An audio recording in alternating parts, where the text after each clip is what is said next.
Hey, this is James Stevenson from The Alarm. 68 guns will never die. 68 guns, our battle cry. 68 guns. And you are listening to the New Wave Podcast. You're tuned into the New Wave Music Podcast, your go-to destination for exclusive interviews, album reviews, and the latest music news. And now, here are your hosts, Steve and Don. Well, welcome back to another episode of the New Wave Music Podcast. As always, Don's here in the co-pilot chair. Hey, Steve. Well, Don, today we've got a couple more, more rockin' albums and new wave albums to review. We're going to kick things off with the latest from Social Distortion. You may remember their hits such as Story of My Life, Life goes by so fast. You only want to do what you think is right. Close your eyes and it's past. Story of my life. Story of my life. Story of my life. Ball and Chain, I'm lonely and I'm tired, and I can't take any more pain. Take away, never to return again. Take away, take away.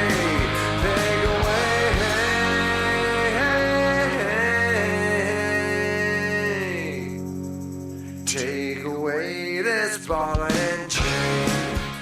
and I Was Wrong. I was wrong. I realize now that I was wrong. I was wrong. Yeah. I was wrong.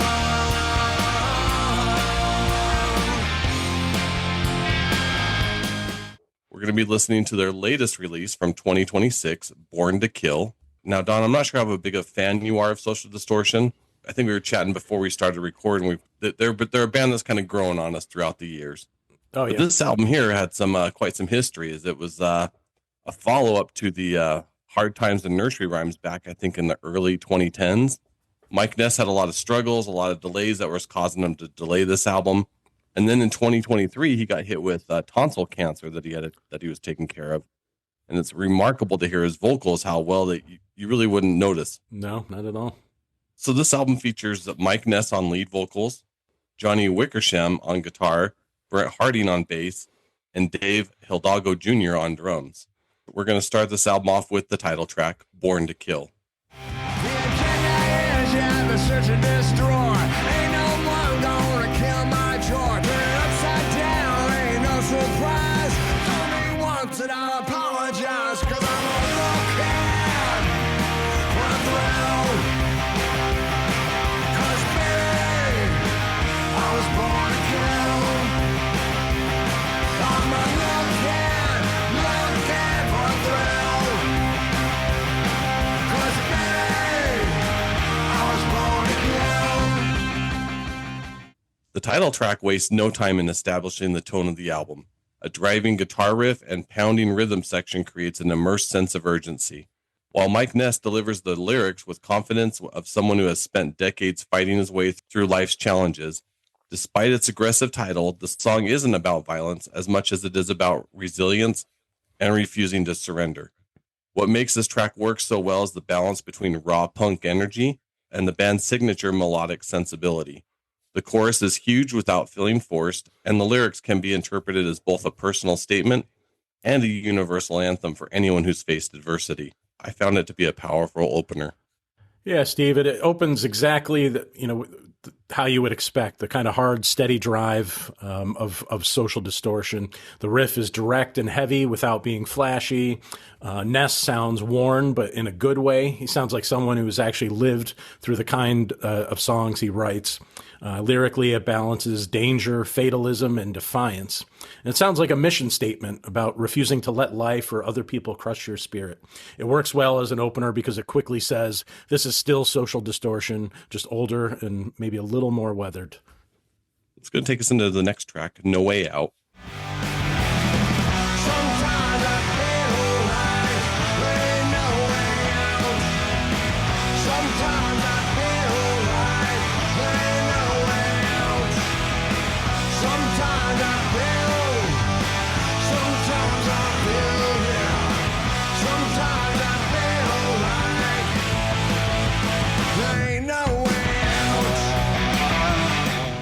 This track's built around a relentless rhythm and sharp guitar work. The song captures that feeling of being trapped by circumstances, bad decisions, and maybe even personal demons. Mike Ness has always excelled at writing about struggle, and here he sounds completely invested in every word. I found the song's strength to lie in its tension. The verses steadily build pressure before exploding into a memorable chorus that feels both frustrated and defiant. It's the kind of song that hits hard on the first listen, but reveals additional layers with repeated plays. Yeah, I was surprised to read that this track actually dates back to the white light, white heat, white trash era, which was in the late 90s. But I don't think it ever got a recorded version until now. I think the song pushes up the energy even more than the opener, feels tighter and urgent. It says a lot about the emotional tone, pressure, confinement, and frustration, feeling trapped by bad choices or hard circumstances, and having to stare that pressure in the face. It's a straightforward, but it lands hard, and it's a good early reminder that the band can still sound tough without overcomplicating things. And that's going to take us to the next track, The Way Things Were. Sometimes I think of when we were young, we never cared. Why do all good things come to an end?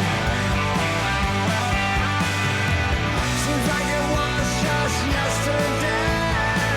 The flame of youth was never here to stay. And we said goodbye to the way things were. And we said goodbye to the way things were. I found this to be one of the album's most reflective tracks. Rather than romanticizing old memories, Ness acknowledges that while the past may seem appealing through nostalgia, it wasn't always as perfect as we remember. The arrangement on this song is beautifully restrained, allowing the lyrics to take center stage. There's a maturity that comes here from experience, and Ness delivers the song with a sense of honesty that feels genuine rather than sentimental. Longtime fans will likely connect with the themes of aging, change, and learning to accept that life moves forward whether you're ready or not. Yeah, Steve, I think your interpretation of the lyrics is right. He's looking backwards, but not in a sentimental way. He's looking back on the past with maybe wisdom rather than simple nostalgia. It sounds like someone taking stock of what time changes and what it doesn't. But it still has that strong musical backbone, but the mood is more thoughtful than aggressive. And I think it's a nice shift in the tone of the album at this point. And that's going to take us to the fourth track on the album, Tonight. As I roll into the sunrise, I could feel that hopelessness sinking in. From my last glance into your eyes, couldn't help but think this was beginning of the end. Tonight, I'm far from home, and you're all alone again. Don't know why things went so wrong, so I'm saying out this song for you. This song combines classic rock and roll influences with Social Distortion's trademark punk edge, resulting in a track that feels hopeful and energetic. There's a sense of living in the moment that runs throughout the song, and I found it to be one of the album's most accessible tracks. The guitar melodies are particularly strong here. Ness sounds energized, and the chorus carries a sense of optimism that stands out among some of the album's heavier themes. It's the kind of song that feels destined to become a fan favorite during live performances. Yeah, Tonight has a mid-tempo groove and an easy live band feel. It's one of those songs that I think Ness can do almost effortlessly. There's a simple directness to it that plays to the band's strengths. The theme feels tied to immediacy, living in the moment, and grabbing something real before it passes. Lyrically, it feels like a song about holding on to the present because time and chances do not wait. It's not the most complex track, but it's solid, catchy, and dependable. The next track on the album, Partners in Crime, Like a cold one, regular bomb. Something here is definitely wrong. You're the bearer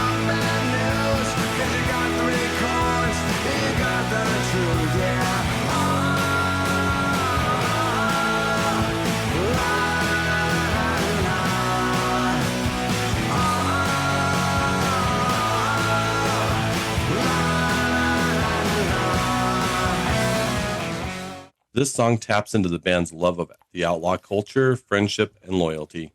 This track has a loose, rolling groove that gives it a natural, effortless feel, while the lyrics tell a specific story. That I found the themes to be universal. Most listeners can relate to having someone who stood beside them through the good and bad times. Musically, the track blends rockabilly influences with straightforward rock and roll energy. Yeah, it has a swagger about it without getting too cute. The title suggests loyalty built in rough circumstances, and the song carries that feeling well. It sounds like a song about loyalty, shared trouble, and the bonds people build when life gets rough. Musically, it sits right in the pocket between punk drive and roots rock and rockabilly. It sounds like a song made by a band that knows exactly how to work this style. Yeah, I think this is another track that could easily be a favorite with longtime fans. Okay, the next track is Crazy Dreamer. Crazy dreamer, with your crazy dreams. Crazy dreamer, come dream them with me. We were two lost souls, both trying to hide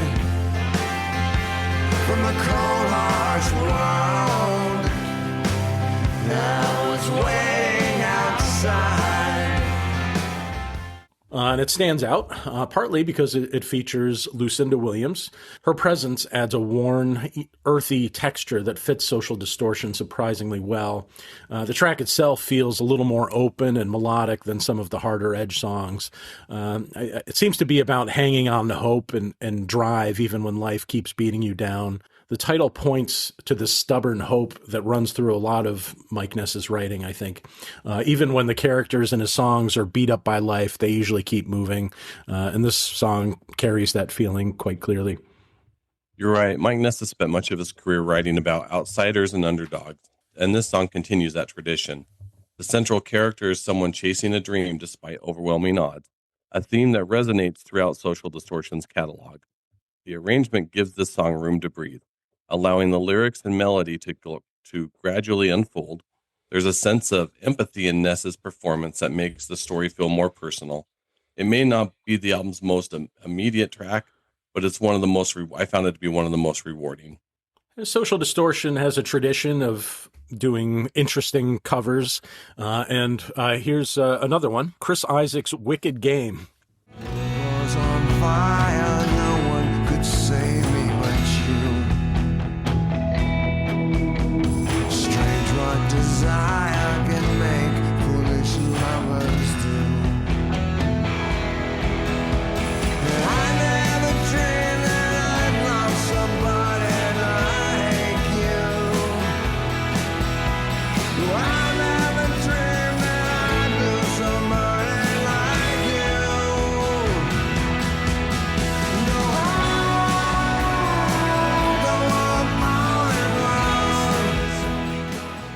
At first, it's not super recognizable, but then you quite clearly hear the little melodic riff. It is not a novelty cover. I think it's really well done. They kind of bring it into their own world with a rougher, darker, more road-worn feel. Almost feels like this could have been a Social Distortion original. The song already had loneliness and damage in it, which I think Mike Ness does well. It also gives I think the album an emotional texture in this later stretch. Discovering this track into the album was an unexpected surprise. Covering Chris Isaak's classic is a bold choice, but Social Distortion approach it with confidence. Rather than trying to create the haunting atmosphere of the original, I really enjoyed how the band gives the song a rougher, more weathered feel that fits naturally within their sound. Mike Ness's vocals, I found it to add another layer of hard-earned heartbreak to the lyrics.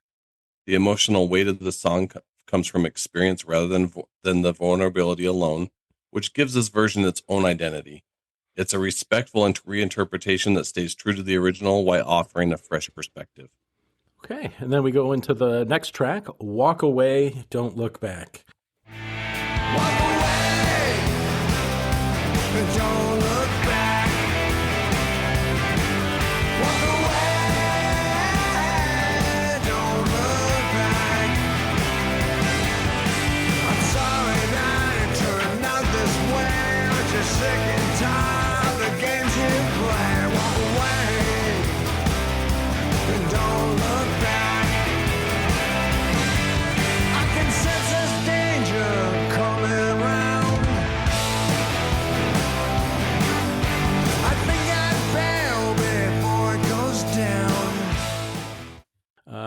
track is kind of a turning point towards the end of the album. It suggests resolve, but not triumph. Sounds more like someone trying to leave something destructive behind because they know they have to.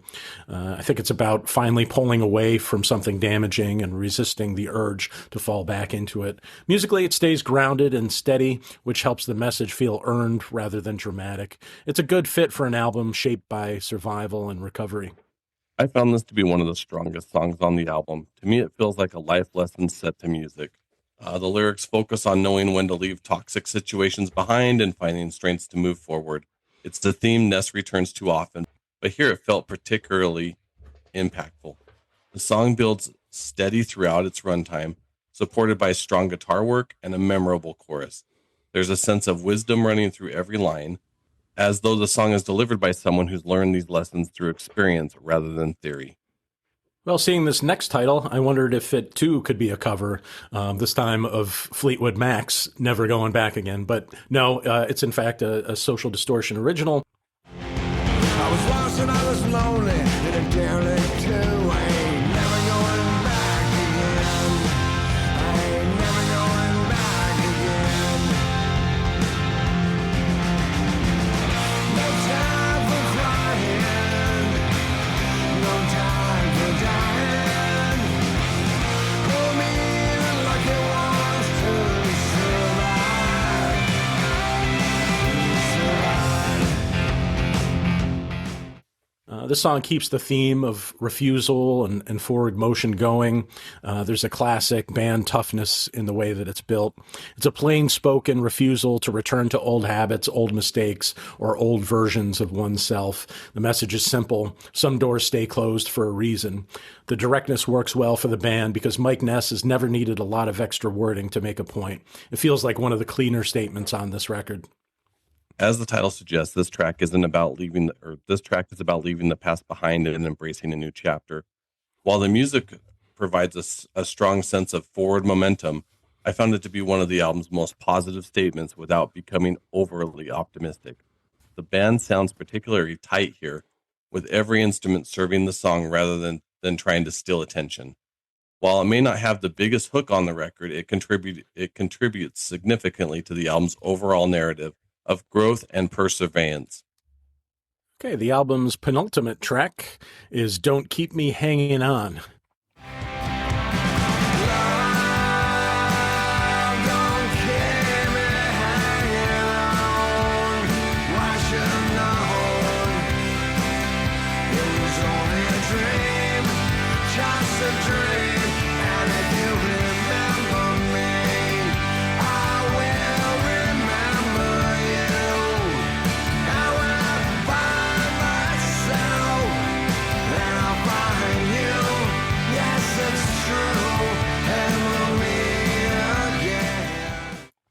This is another song that apparently dates back to that white light, white heat, white trash period.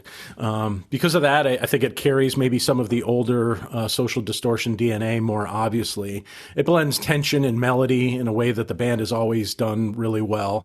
It feels personal, frustrated, and a little bruised.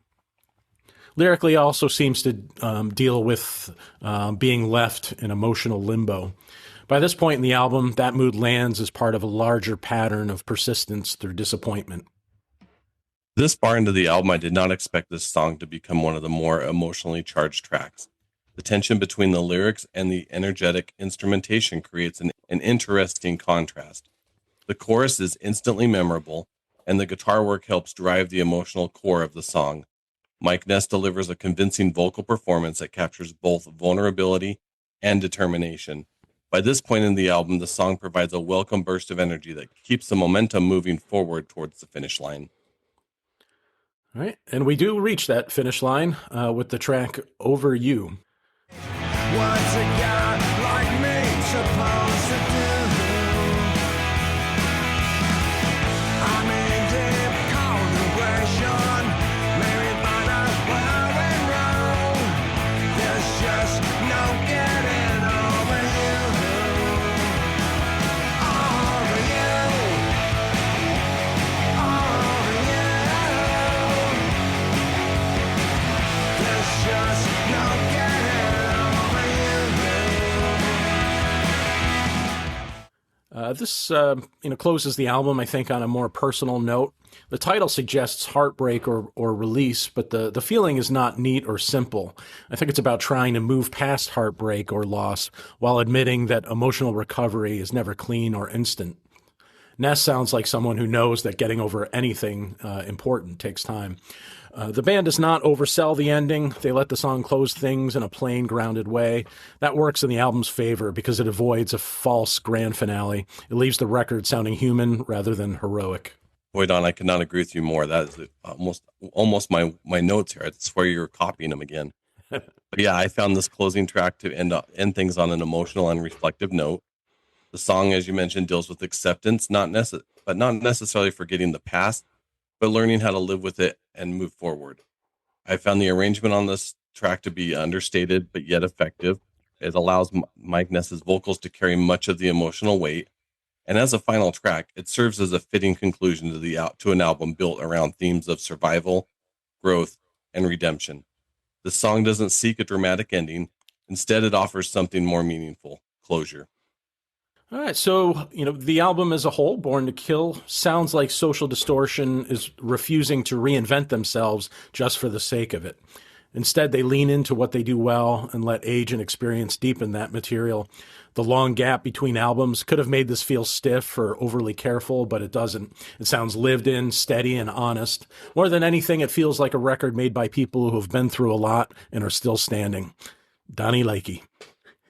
Well, Don, I found Born to Kill was not simply a comeback album for the band. It's a reminder of why Social Distortion has remained relevant for more than 4 decades. The band's ability to combine punk energy with heartfelt storytelling remains intact, and Mike Ness continues to write songs that feel authentic and deeply personal. For longtime fans, Born to Kill feels like it's reconnecting with an old friend. For newer listeners, it's an excellent introduction to a band that still has plenty to say. You're listening to the New Wave Music Podcast. Now, let's take a look at what's new in the world of music news. First up, Echo and the Bunnymen are back with a brand new single, Brussels is Haunted. We dance at the classic all night long. The sound take those heat in a plastic one. Drag room and cassis and beer wrong. Brussels is haunted. Brussels is haunted by Waterloo. Brussels is haunted. Brussels is haunted by World War II. World War II. The song is the first taste from their upcoming album, Apples for Isaac, which is scheduled for release September 18th, 2026. If this first single is any indication, lifelong fans will have plenty to look forward to on this one. Howard Jones has returned with new music, releasing his latest single, Stand Up. By my side, don't turn away. We'll find the right way, find the right way. Stand up, stand up, stand up, stand up. You are somebody, don't let no one put you down. Stand up, stand up, stand up, stand up. You are somebody, don't let no one put you down. Stand up, stand up, stand up. Among the new song, Howard revealed that he's currently working on a brand new album titled Global Citizen, which is expected to be released sometime in 2027. It's always exciting to hear that one of synth pop's true pioneers still has new music on the horizon, even if it is a year away. The band When in Rome UK, featuring Clive Farrington and Andrew Mann, have released a brand new single called Human Nature. Gonna take my chances. Sometimes scream and shout. Sometimes you can go without human nature. Have you worked it out? We can't work with human nature. Have you worked it out? Human nature. Have you worked it out, Johnny? Freaks as a collective statement. Move your body, mind, soul. The duo also has a new studio album in the works, which the latest reporting reports to a release later this year. Speaking of collaborations, Doublespeak, the project featuring Andy Bell of Erasure and Neil Arthur of Blamage, have released a brand new song titled Sunset. Some things we know can't last. We seal our fate, but we can't wait.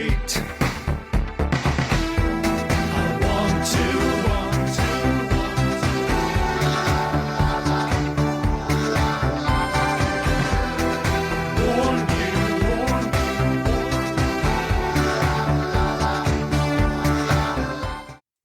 You may recall our interview a few episodes back with the band Laptop. They just released a fantastic cover of Erasure's classic, I Love to Hate You. Love and hate, what a beautiful combination.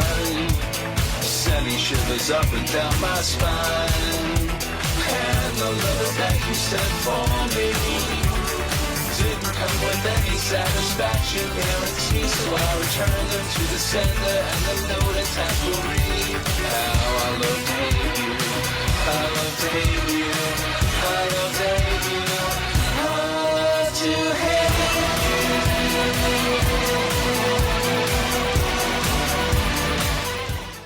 The track appears on the brand new End Credits EP, which is available now. U2 have officially kicked off the next chapter of their career with the release of the first single from their upcoming album. The new track, giving fans a glimpse of what's to come from the legendary Irish band, is entitled Streets of Dreams.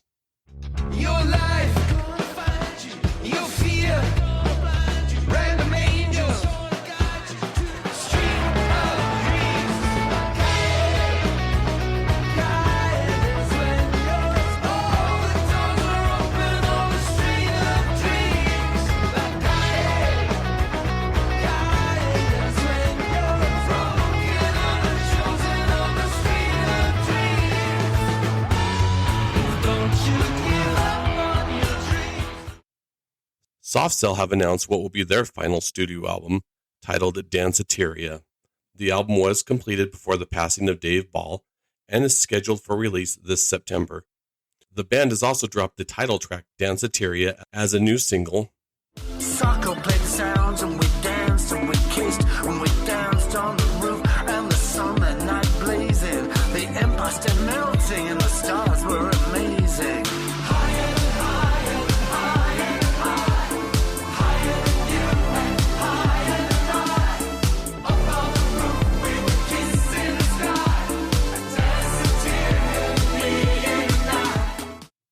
And finally, Jesus Jones are back. The band has announced a brand new album titled Twilight, which is arriving this September. They've released the first single, Shot in the Chevy. Now I see it clearly. Didn't think this would be just as bad as it seemed. Became thinking clearly last time. Shot in the Chevy with only myself to blame. And it's another welcome return from one of the more defining alternative bands of the late 80s and early 90s. That's a wrap on music news. Now let's get back into our next album review. Okay, the next album we're going to discuss here actually dates back to the second half of last year, 2025. It's Suede's Antidepressants, or known in the U.S. as the London Suede, because of a long-time naming issue. Apparently there's like a lounge singer or something in the United States known as Suede who had the name first. So I think the first album was released under the name Suede here in the U.S. and then became the London Suede, which is a pain when you're looking for their stuff on the streaming services because it can be split, between those two names. Suede is an English rock band formed in London in 1989. You probably know the songs Animal Nitrate.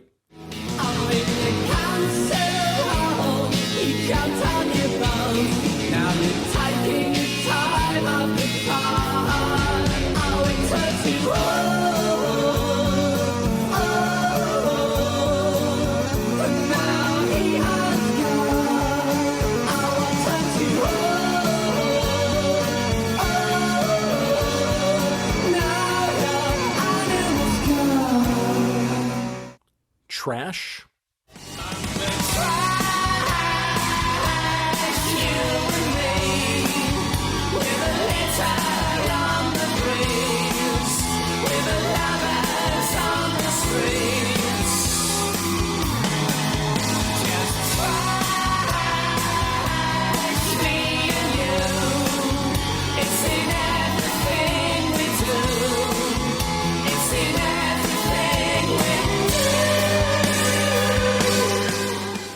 And the Wild Ones.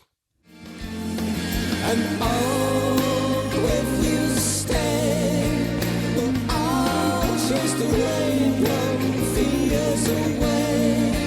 We'll shine like the morning and set in the sun. Oh, if you stay, we'll be the wild ones, running with the dogs today. Suede was one of the key early Britpop bands, though they usually had a bit of a darker and moodier sound than most of that scene. Antidepressants was released in September 5th of 2025. This was actually intended to be the second in a trilogy of black and white albums, starting with 2022's Autofiction. And again, they're working with producer Ed Butler. So the current lineup of Suede features Brett Anderson, founder and vocalist, Matt Osman on bass, Richard Oakes on guitar, Neil Codling on keyboards, and Simon Gilbert on drums. All right, so we begin with the opening cut, Disintegrate.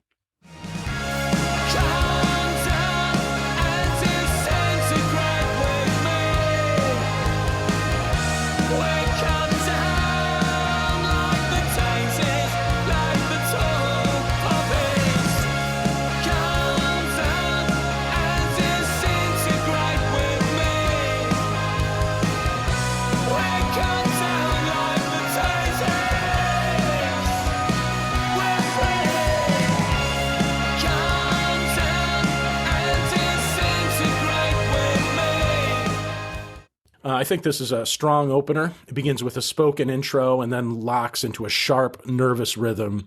The guitars are wiry and tight rather than huge and sweeping. Anderson sounds tense and focused, which fits the title well. It seems to be about mortality and collapse, but in a way that turns fear of death into an awareness of being alive. It sets up the album as something darker and more rhythm-driven than a lot of the older Suede material. I found this album opener to be one of the strongest tracks Suede has written in years. It immediately pulls the listener into the album's world of jagged guitars, a relentless rhythm section, and Brett Anderson's urgent vocal delivery. There's a sense of controlled chaos throughout the song, as if the band is deliberately pushing itself to the edge without ever losing focus.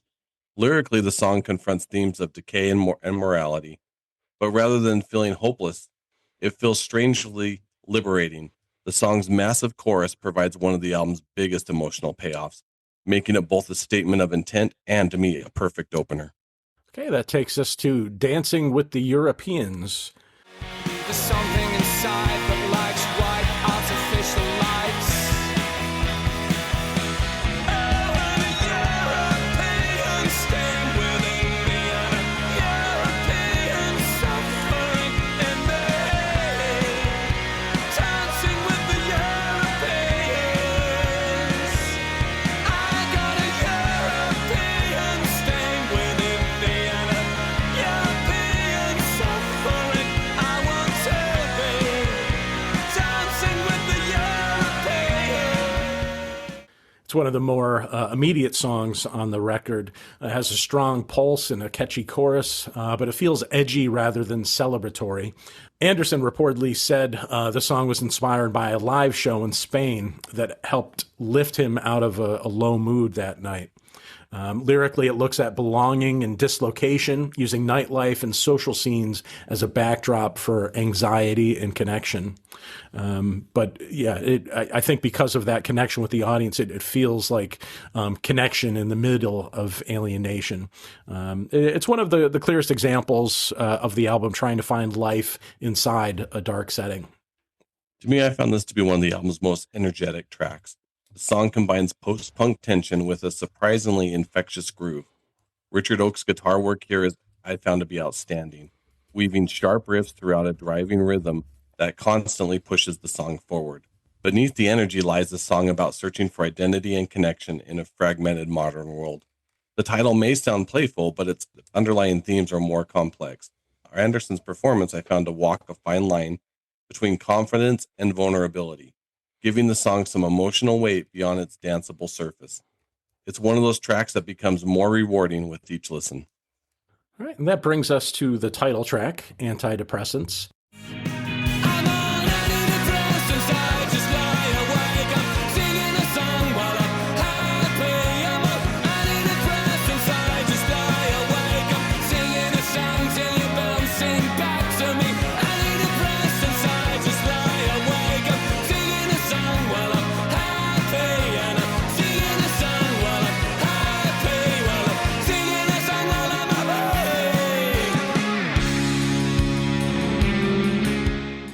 The tension continues to be high. It runs on a steady beat and a repetitive, moody guitar figure. The lyrics point to the ways people try to cope with pressure and emotional strain. Focuses, I think, on modern stress, maybe medication and emotional numbness, asking whether relief and disconnection can start to blur together. Musically, it feels controlled, but there's still an undercurrent of panic to it. It gives the album its name, but it does not feel like a slogan song. It feels more uneasy than declarative. This track's built around icy post-punk textures and a darkly hypnotic groove, and I liked how the song examines modern society's obsession with medicating pain rather than confronting its cause. The arrangement may seem deceptively simple. It allows the atmosphere to do much of the heavy lifting here. The drums are particularly effective, creating a sense of unease that perfectly complements the lyrics. I found it to be one of the album's most thought-provoking songs. All right, the next track is Sweet Kid. All the things that we take, all that fight, but you're staying in love, my sweet kid. Oh, sweet kid, well, this life belongs to you. Oh, sweet kid, all the changes that you're going through. So don't get too close to me. It's actually one of the shorter songs in the album, but it does have some real weight. Anderson has linked it to thoughts about his son and to his own sense of mortality. It is a tender, anxious song about protection, aging, and the fear of leaving loved ones behind. It gives it a more personal and tender feeling than some of the surrounding tracks. The arrangement is still dark and compact, but the emotional center is warmer. It works well as a reminder that this record is not just about dread, it's also about care and reassurance. Following the darkness of the title track, the band's ability to blend tenderness with tension is on full display here. Anderson's vocal performance feels deeply personal, kind of what you mentioned there, Don, while the instrumentation arrangement balances intimacy with grandeur. It's a short track, but another one I found myself thoroughly enjoying. Okay, and that brings us to The Sound and the Summer. We are trapped in this miracle of glass and steel. Oh, you've never been loved till you've been loved at the wheel. Oh, we got the sound and the summer to burn away. So don't fuck with me. Oh, the sound and the summer that made me. The title suggests lightness, but the song still carries a restless mood. It moves well and has one of the more accessible hooks on the record. At the same time, it does not sound carefree. It uses summer and music, I think, as signs of passing happiness, with the feeling that even good moments can already be slipping away. The band keeps a little tension in the rhythm and guitar work, so the song feels unsettled under the surface. It is catchy without breaking the album's overall atmosphere.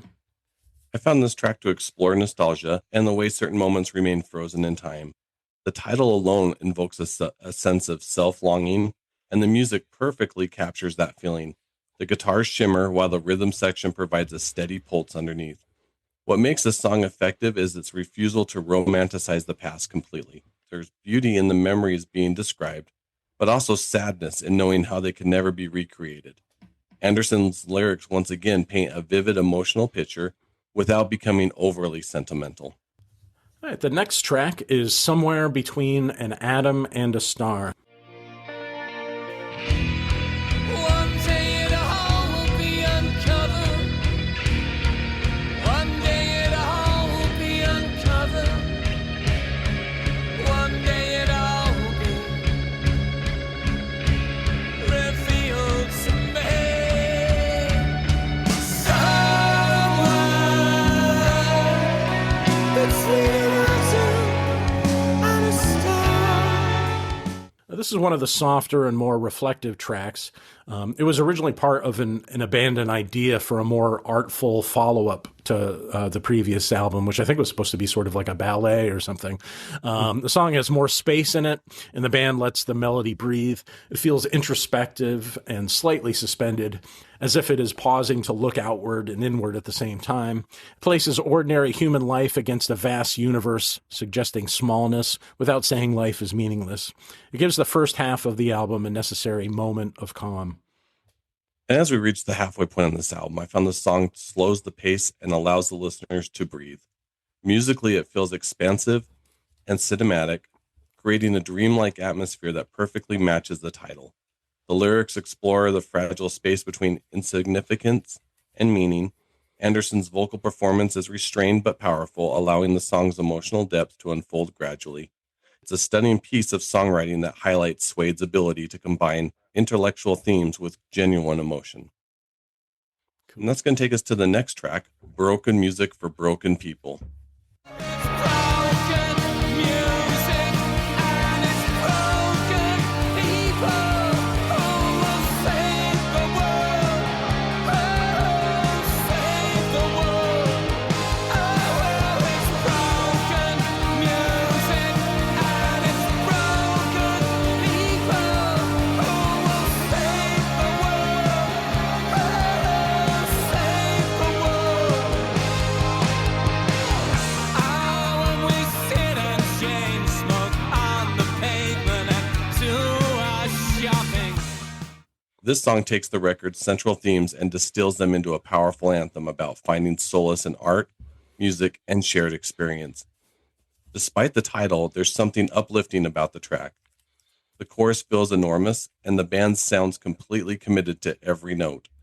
Anderson's lyrics acknowledge pain and brokenness, but also suggest that those experiences can bring people together. To me, this was the absolute highlight song on the album. Yeah, the phrase broken music for broken people was actually considered as the album title before the band settled on antidepressants. It does seem to sum up one of the album's main ideas. It seems to be about music as a point of contact for people who feel damaged outside of things or disconnected. It argues that imperfect songs can still speak directly to imperfect listeners and create a real sense of shared feeling. It actually reminded me of the Smiths' Rubber Ring, which is about the songs that saved your life. The track has a direct chorus and a very clear emotional purpose. It feels like one of those central statements on the record without sounding overblown. Let's go take us to the next track, Criminal Ways. With your fingerprints all over me, yeah. When you're stealing away, I don't care what the evidence says. Oh, criminal ways, it's criminal.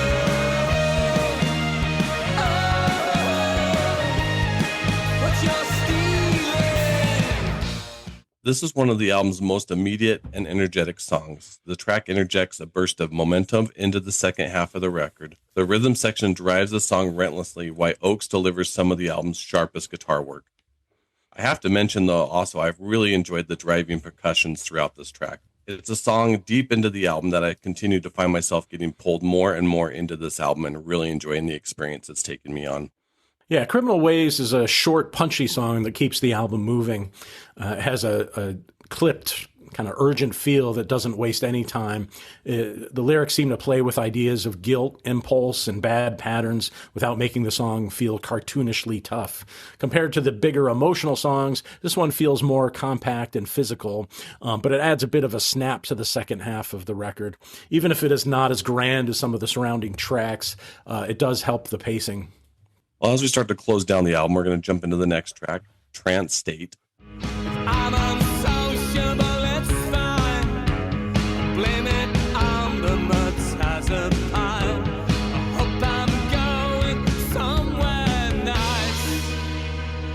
Oh no, I'm in a trance state.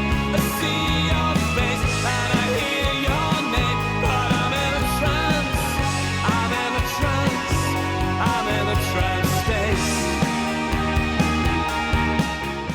This track lives up to its title by creating a hypnotic atmosphere built around layered instrumentation and subtle electronic textures.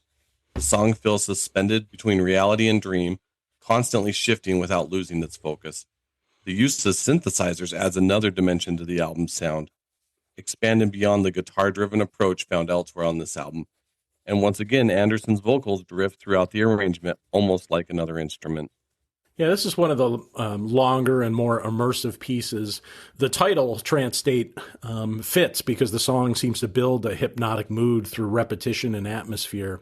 Lyrically, it seems to capture dissociation and kind of numb routine, as if the mind is slipping into a dream just to cope with pressure. The rhythm is steady, but the feeling is more drifting and inward than aggressive. It shows the band leaning further into post-punk and gothic textures. And this is a good example of Suede sounding modern without losing their identity. All right, it's going to take us to the next track, June Rain.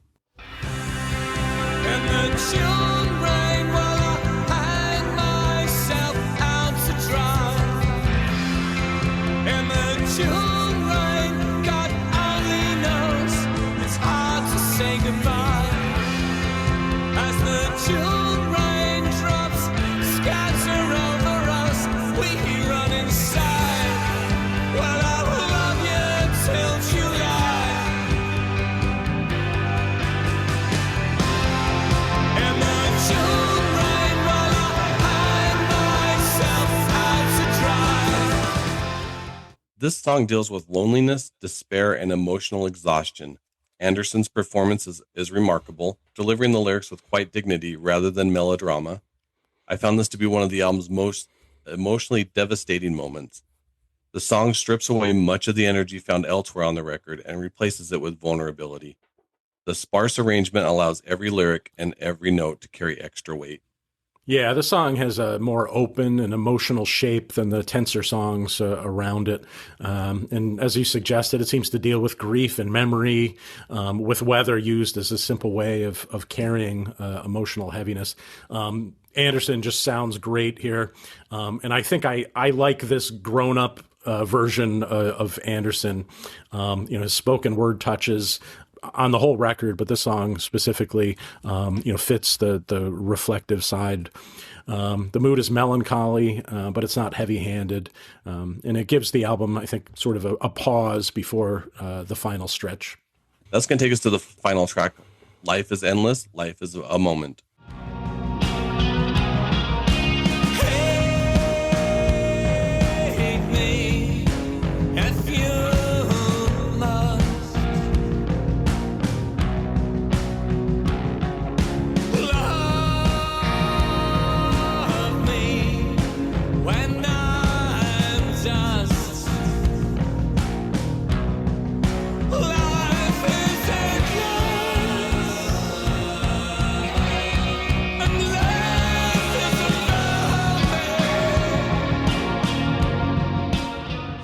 The album closes with its most profound statement.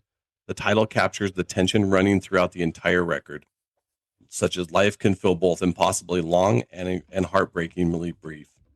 Musically, this song builds gradually towards a powerful conclusion, giving the album a sense of closure without providing easy answers. Anderson reflects on morality, human connection, and the fleeting nature of existence, themes that have appeared throughout the album. Rather than ending in despair, I found the song to arrive at acceptance. It's a moving final that leaves a lasting impression and serves as a perfect conclusion to the journey. Yeah, this is one of the most, I think, overtly kind of gothic songs on the album. It's also one of the longest pieces, so it has room to build and deepen. It closes the record on a thoughtful and almost a haunted note. The title captures a central tension in the album. Life can feel long in difficult moments, but is also brief and fragile. It holds on to that tension between the endless feeling of suffering and the sudden brevity of life itself. It's a strong ending because it leaves the listener with reflection rather than release. Well, Don, I found Antidepressants to be one of the strongest albums of Suede's post-reunion career, and arguably one of the most ambitious records that they've made since Dogman Star. Rather than relying on Brit-pop nostalgia, the band embraces darker, post-punk influences and contemporary themes, creating an album that feels relevant, urgent, and emotionally restrained. The performances are exceptional throughout, with Brett Anderson delivering some of his finest lyrics in years, and Richard Oakes constantly bringing that brilliant guitar work. This is an album that I'm sadly to say I'm a bit late in discovering, but it's one of the best albums that I've heard in a long time. Yeah, this album continues Suede's kind of strong, late career run. Keeps the directness of the previous album, Autofiction, but pushes it further into post-punk and gothic territory. The songs are concise, but the themes are serious and emotionally rich. What I like most is that the album feels current without chasing trends. It sounds like a veteran band still trying to say something real. I've been listening to this album since, last fall, and it's remained in heavy rotation ever since. Donnie Likey. All right, Don. Well, those were some great albums. Again, thanks for recommending the Suede. Really enjoyed it. Looking into our next album review, we're going to be taking a look at some new releases from Midyear. He just released a new album called A Man of Two Worlds. We're going to be focusing on, I guess you'd call it World 2, his songs album. And then Haircut 100 finally released their brand new album, Boxing the Compass. We're going to be spinning that and listening and taking a deep dive into those. As always, we hope you join us. If this is your first time listening, we thank you and ask that you please subscribe. That's a great way to support us. And if you enjoyed this episode, please feel free to leave us a 5-star review. You can find us on YouTube, Instagram, and Facebook. Just search for New Wave Music Podcast. We'll catch you on the next episode.